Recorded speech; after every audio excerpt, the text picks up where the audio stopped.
মানে আল্লাহর ওলিরা, কালকে আমি কোথায় বলেছি, আল্লাহর ওলিরা যে কোন সময় যদি রাগ করেও কিছু করেন, তারপরে মানুষের মনে এটাকে রাগ মনে হয় না, মোহব্বত মনে হয়, মায়া মনে হয়।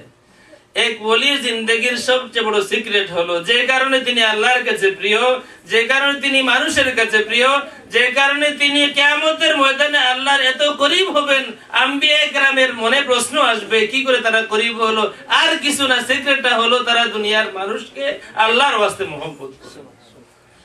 হাদিসে কুদসির মধ্যে এসেছে, যখন কোন মানুষকে আল্লাহ রাব্বুল আলামিন মহব্বত করেন কোন ওলিকে, তখন জিবরিলকে বলেন, হে জিবরিল, আমি অমুককে মায়া করি, তুমিও মহব্বত করো।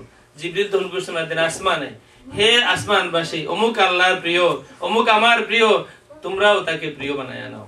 তখন আসমানবাসী সবাই তাকে প্রিয় হিসাবে কবুল করে, সুম্মা ইউদাউ লাহুল কবুলু ফিল আরদ, এরপরে দুনিয়াতে তার কবুলটা, অ্যাকসেপ্টেন্সটা, গ্রহণযোগ্যতা দুনিয়ার মানুষের অন্তরে অন্তরে ঢেলে দেওয়া হয়। এই যে লাখো লাখো মানুষ বিসকুলি পীর সাহেবের জানাজায়, 2 মিলিয়নের উপরে মানুষ বদলি পীর সাহেবের জানাজায়, কেন?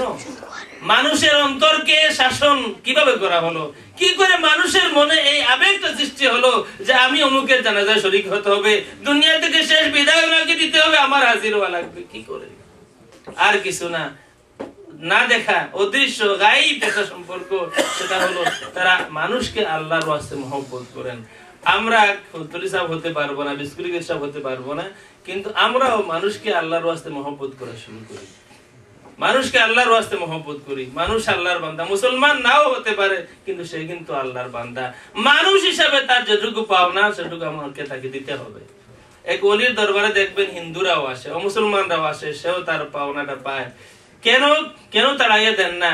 আমি তাড়াইয়া দিতে পারি না, আমি আল্লাহর গোলাম, এদেরকে আল্লাহ সৃষ্টি করেছেন, আল্লাহ রাব্বুল আলামিন তাদেরকে আমার কাছেই পাঠিয়েছেন, আমার তার অধিকার নাই, তাকে দাওয়াত দিতে পারে, কিন্তু তাকে আমার দরবার থেকে তারও সেই অধিকার আমার নাই। আল্লাহ রাব্বুল আলামিন আমাদেরকে কবুল করুন, আউলিয়া কেরামের ছায়াতলে আমরা যেন থাকতে পারি। আমাদের এক ভাই বাংলাদেশ থেকে এসেছেন, ফজল ভাই, মাওলানা ফরিদউদ্দিন আতার রহমতুল্লাহ তাআলা আলাইহির অত্যন্ত ঘনিষ্ঠ ছিলেন। আমরা দোয়া করি মাওলানা ফরিদউদ্দিন আতার রহমতুল্লাহ আলাইহি শুধু ওনারই মুর্শিদ ছিলেন না, বরং আমাদের মুর্শিদ কিবলার অত্যন্ত প্রিয় বাদন ছিলেন।